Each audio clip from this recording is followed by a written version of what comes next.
I had just started my night shift at the hospital. The clock ticked over to 11 p.m., and the halls grew quiet, the hum of fluorescent lights and occasional beeps from patient monitors becoming the soundtrack of the night. I was a nurse in the ER, accustomed to dealing with a steady stream of emergencies. But that night, a chilling sense of dread began to creep over me, settling in the pit of my stomach like a cold stone. My shift began like any other, with routine checks and patient care. As I made my rounds, I noticed something odd, a shadow lingering at the edge of my vision. At first, I dismissed it as a trick of the light or my tired eyes playing tricks on me. But as the night wore on, the shadow became more distinct, more menacing. Around midnight, I took a brief break in the staff lounge, hoping a cup of coffee would shake off the unease. As I sipped the bitter brew, I couldn't shake the feeling of being watched. I glanced around the empty room, my eyes scanning every corner. Nothing. Just empty chairs and silence. Returning to the ER, I resumed my duties, trying to focus on my patients. But the sense of dread only grew stronger. As I walked down the corridor, I saw the shadow again, this time more defined, almost human-like. It slipped around a corner just as I turned to look. "Did you see that?" I asked, turning to my colleague, Gracie, who was walking beside me. "See what?" she replied, her brow furrowed in confusion. "That shadow." "I think someone's following us," I said, my voice trembling. Gracie laughed it off. "You've been working too hard, probably just your imagination." But I knew what I saw. Determined to prove I wasn't losing my mind, I decided to investigate. I checked the security cameras, scanning the footage for any signs of movement. My heart pounded as I watched the grainy black and white images. There it was, the shadowy figure, lurking in the background of several frames. It moved with an eerie fluidity, almost as if it were gliding rather than walking. I showed the footage to Gracie, who finally took me seriously. "That's creepy," she admitted, her face pale. "Maybe we should call security." We alerted the hospital security team, who promised to keep an eye out. But as the hours passed, the figure became bolder. It appeared more frequently, always just out of reach, just out of sight. I felt like I was losing my grip on reality, my nerves fraying with each passing moment. Around 3 a.m., I heard a noise that made my blood run cold, a soft, almost rhythmic tapping coming from the supply closet. Heart pounding, I approached the door, my hand trembling as I reached for the handle. The tapping stopped abruptly, replaced by an oppressive silence. I took a deep breath and yanked the door open. The closet was empty, just shelves stocked with medical supplies. But as I turned to leave, I felt a cold breath on the back of my neck. I spun around, but there was no one there. The shadow was gone. By the time my shift ended, I was a wreck. I couldn't shake the feeling of being watched, followed, hunted. I drove home with my hands gripping the steering wheel so tightly my knuckles turned white. The next night, I hesitated before returning to work. But I had a job to do, patients who needed me. As I walked through the hospital doors, I steeled myself for another night of terror. The shadow was waiting for me. It lurked in the corners, through the halls, always one step ahead. The security team found nothing, no trace of an intruder. It was as if the shadow was a part of the hospital itself, a dark, malevolent presence that fed on fear. Weeks went by, and the sightings continued. I became obsessed, trying to catch the shadow, to understand it. But it always eluded me, slipping through my fingers like smoke. Then one night, as I was leaving the hospital, I felt a cold hand grip my shoulder. I turned, expecting to see the shadow, but there was nothing, just empty air. I drove home, my mind racing, my heart pounding. That night, I couldn't sleep. The shadow haunted my dreams, its dark form twisting and writhing. I woke up drenched in sweat, the feeling of icy fingers lingering on my skin. I knew I couldn't go on like this. The shadow was driving me to the brink of madness. I decided to confront it, to face my fear head on. The next night, I returned to the hospital. I walked through the empty halls, my footsteps echoing in the silence. The shadow followed, its presence growing stronger, more oppressive. I reached the ER, the place where it all began. I stood in the middle of the room, my heart pounding, my breath coming in short gasps. "Show yourself!" I shouted, my voice echoing off the walls. The shadow appeared, its form more solid, more menacing than ever. It moved towards me, its eyes glowing with a malevolent light. I tried to run, but my legs wouldn't move. The shadow enveloped me, its cold embrace squeezing the breath from my lungs. I woke up in a hospital bed, my body aching, my mind foggy. The doctors told me I had collapsed from exhaustion, that I needed to rest. But I knew the truth. The shadow had won. It had claimed me, body and soul. Now, as I sit here, writing this story, I can feel it watching me, waiting. The shadow is always with me, a constant reminder of the darkness that lurks just out of sight. And I know, deep down, that I'll never escape its grasp. It was my first week working the night shift at that hospital, and I was starting to question my decision to take on this role. The day shifts had their own challenges, but there was something uniquely unsettling about the hospital at night. The bustling halls that were once filled with patients, nurses, and doctors during the day became eerily quiet after sunset.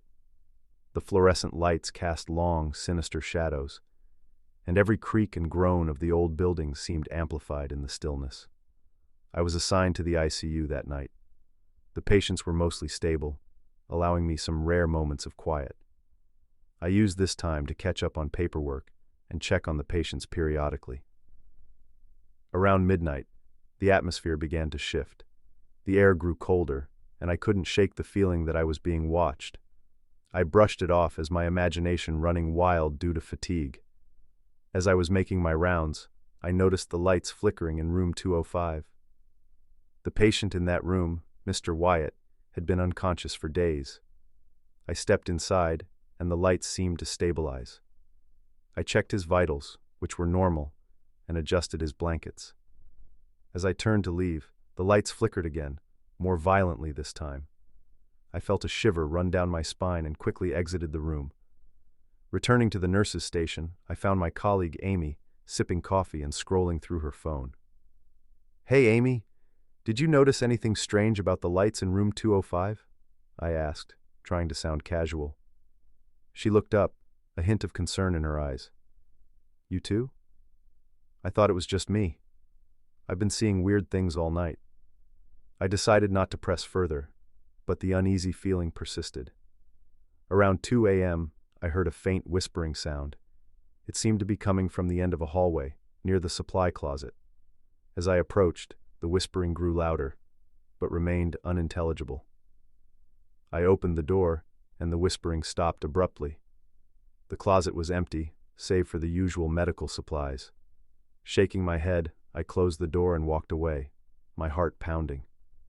The disturbances grew more frequent. I began to hear soft footsteps echoing through the halls, but every time I checked, there was no one there. Shadows danced just out of the corner of my eye, disappearing when I turned to look. The sense of being watched became almost unbearable. Around 3 a.m., I saw a shadowy figure at the end of the hallway. It stood motionless, watching me. My breath caught in my throat, and I felt paralyzed with fear. Summoning every ounce of courage, I called out, "Who's there?" There was no response. I took a tentative step forward, and the figure vanished. My legs felt like jelly as I walked to where it had been standing. There was nothing there, just an empty hallway. I rushed back to the nurse's station and found Amy again. "Did you see that?" I asked, my voice trembling. "See what?" she replied, looking genuinely confused. "The figure at the end of the hall. It was right there, watching me." Amy shook her head. "I didn't see anything. Maybe you're just tired. These night shifts can mess with your head." I wanted to believe her, but the fear gnawing at my gut told me otherwise. I decided to check on Mr. Wyatt one more time. As I entered his room, the temperature plummeted. I could see my breath in the air. The lights flickered violently, casting eerie shadows on the walls. Suddenly, the monitors began to beep erratically. I rushed to his side, checking his vitals. Nothing appeared normal, but the monitors told a different story. The beeping grew louder, more frantic. Then, out of the corner of my eye, I saw it again. The shadowy figure, standing at the foot of Mr. Wyatt's bed. It was clearer this time, almost human-like, but not quite. "Who are you? What do you want?" I demanded, my voice cracking with fear. The figure didn't move or speak. Instead, it slowly raised an arm and pointed directly at Mr. Wyatt. In that instant, the room went dark. I fumbled for my flashlight and shone it around the room. The figure was gone, but Mr. Wyatt's monitors had flatlined. I called for a code blue, and the team rushed in. We worked frantically to revive him, but it was too late. He was gone. As we stood there, catching our breath, Amy pulled me aside. "You saw it, didn't you?" she whispered. I nodded, too shaken to speak. She continued, "There's a rumor among the night shift staff. They say the spirit of a patient who died tragically haunts this hospital, especially the ICU. They say he appears before someone dies." I didn't want to believe it, but the evidence was too overwhelming. The rest of the shift passed in a blur of fear and unease. I couldn't shake the feeling that the shadowy figure was still watching, lurking in the corners of the hospital. When my shift finally ended, I walked out of the hospital into the first light of dawn, my body and mind exhausted. As I drove home, I couldn't help but glance in the rearview mirror, half expecting to see the shadowy figure sitting in the back seat. I vowed never to work the night shift again. From that night on, every time I passed room 205, I felt a chill run down my spine. The memory of the shadowy figure, the eerie disturbances, and Mr. Wyatt's sudden death remained etched in my mind. Working the graveyard shift in a hospital emergency room can be a surreal experience. The dim lighting, the steady hum of machinery, and the occasional distant sounds of patients or staff can make the mind play tricks on you. But one night, I experienced something that defied any logical explanation. It was around 3 a.m., the witching hour, when things tend to get eerier. The ER was relatively quiet for a change. I was at the nurse's station, updating patient charts and sipping lukewarm coffee, trying to stave off the creeping fatigue. My colleague, Juliana, was on a break, leaving me alone to handle any incoming emergencies. Suddenly, the electronic patient monitoring system beeped, indicating a new patient. I glanced at the screen. It showed room 12, but what caught my eye was the patient's name, John Doe. It wasn't uncommon for unidentified patients to be labeled as such, but there was something unsettling about this particular entry. I grabbed my chart and walked towards room 12. The corridor was eerily quiet, with only the sound of my footsteps echoing off the walls. As I approached the room, a cold draft swept through the hallway, making me shiver. I dismissed it as the hospital's ancient air conditioning system acting up again. I pushed open the door to room 12, and my breath caught in my throat. The room was dimly lit, and lying on the bed was an older man with sunken eyes and a gaunt face. His hospital gown looked worn and tattered, as if it had been through countless washes. He turned his head slowly to look at me, his eyes hollow and vacant. "Good evening, Mr. Doe," I said, trying to sound professional despite the growing unease. "I'm here to check on you. How are you feeling?" He didn't respond. Instead, he continued to stare at me with those empty eyes, sending chills down my spine. I approached his bedside and checked his vitals. Surprisingly, they were normal, almost too normal. His heartbeat was steady, his breathing regular, yet he exuded an aura of profound stillness, as if he wasn't really there. "Can you tell me how you got here?" I asked, hoping to get some information. Still, no response. The silence was suffocating, and I felt an overwhelming urge to leave the room. But I couldn't shake off my responsibilities, so I made a quick note on his chart and decided to call the attending physician. Back at the nurse's station, I paged Dr. Connor. He arrived a few minutes later, looking as tired as I felt. "What's up?" he asked, rubbing his eyes. "We have a new patient in room 12, a John Doe," I explained. "He's unresponsive and, well, there's something off about him." Dr. Connor raised an eyebrow but followed me to the room. As we entered, the air felt even colder than before. The man on the bed hadn't moved an inch. Dr. Connor approached him, checking his vitals and examining his eyes with a penlight. After a few minutes, he turned to me with a puzzled expression. "His vitals are normal, but there's something strange about him. It's like he's here, but not really here, if that makes any sense." I nodded, relieved that someone else sensed it too. "We should keep an eye on him," Dr. Connor said. "I'll make some calls to see if anyone's reported a missing person matching his description." We left the room, and I resumed my duties, but the image of John Doe's hollow eyes lingered in my mind. Hours passed, and the hospital started to come alive again as the morning shift began to filter in. I briefed the incoming nurses about John Doe and went to take a break. As I sat in the break room, sipping fresh coffee, Juliana walked in, her face pale. "Have you seen room 12?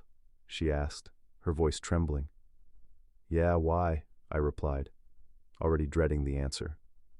"He's gone," she said. "The room is empty." I rushed back to room 12, my heart pounding. The bed was neatly made, as if no one had ever been there. I checked the monitoring system, but there was no record of John Doe's admission or discharge. It was as if he had never existed. I turned to Juliana, who looked equally baffled. "Did anyone see him leave?" She shook her head. "No one. The night shift didn't report any visitors or patients leaving. It's like he vanished into thin air." I reported the incident to the supervisor, but without any records or evidence. It was chalked up to a clerical error or a hallucination caused by fatigue. But I knew what I had seen, what Dr. Connor had seen.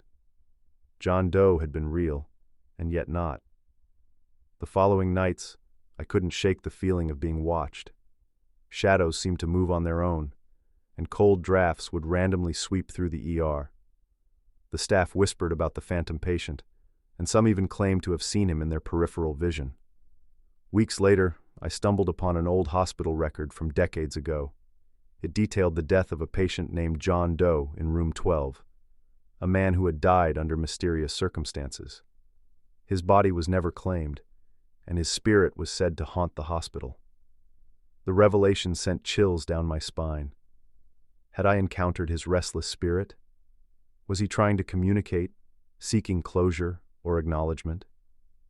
The questions haunted me. The experience left me with a deep sense of unease and a newfound respect for the unexplained. Hospitals are places of healing, but they also hold on to the energies of those who have passed. And sometimes, those energies linger, waiting to be noticed, acknowledged, and perhaps set free. I'd often heard rumors about the old, abandoned wing on the east side of the hospital building. The stories were always the same: whispers of strange noises, cold drafts, and eerie shadows that seemed to move on their own. Most of my colleagues dismissed these tales as the product of overactive imaginations, but there were always a few who spoke with genuine fear in their voices. One night, I was assigned an extra shift due to a shortage of staff. The hospital was unusually quiet, the silence only broken by the occasional beeping of monitors and the soft murmur of patients in the ward. Around 2 a.m., as I was catching up on some paperwork at the nurse's station, my colleague, Mark, approached me with a strange request. "Hey, can you do me a favor?" he asked, his voice low and urgent. "Sure, what's up?" I replied, sensing his unease. "I need to get some old patient records from the storage room in the East Wing. Can you come with me?" "I don't want to go alone." I hesitated. The East Wing had been closed off for years, ever since the hospital expanded and the newer, more modern facilities were built. It was a place shrouded in mystery and fear. But seeing the anxiety on Mark's face, I agreed to accompany him. We grabbed our flashlights and made our way through the dimly lit corridors. The further we went, the colder the air became. Finally, we reached the heavy wooden door that led to the east wing. Mark fumbled with the keys, his hands trembling slightly, and with a creak, the door swung open. The air inside was musty and stale, filled with the scent of decay and abandonment. Our flashlights cut through the darkness, revealing cobwebs, old medical equipment, and long-forgotten furniture. We walked down the corridor, our footsteps echoing eerily off the walls. "I think the storage room is at the end of this hall," Mark said, his voice barely above a whisper. As we walked, I couldn't shake the feeling that we were being watched. Shadows seemed to dance just out of the corner of my eye, and the air grew colder with each step. Finally, we reached the storage room. Mark unlocked the door, and we stepped inside. The room was filled with dusty filing cabinets and stacks of old records. Mark began searching for the files he needed, while I stood guard, my eyes scanning the dark corners of the room. Suddenly, I heard a faint whisper. "Did you hear that?" I asked, my heart pounding in my chest. "Hear what?" Mark replied, not looking up from his search. It sounded like someone whispering. Mark stopped what he was doing and listened. The whispering grew louder, more distinct, and it seemed to be coming from the corridor. We exchanged a nervous glance and stepped out of the storage room, our flashlights sweeping the dark hallway. To our horror, we saw a shadowy figure standing at the far end of the corridor. It was barely visible, just a dark silhouette, but it was enough to send chills down my spine. "Who's there?" Mark called out, his voice shaking. There was no response. The figure remained still, watching us. Summoning all my courage, I took a step forward, but the figure vanished into thin air. We rushed down the hallway, hoping to find some explanation, but there was nothing. "Let's just get the files and get out of here," I said, my voice trembling. We returned to the storage room, our nerves on edge.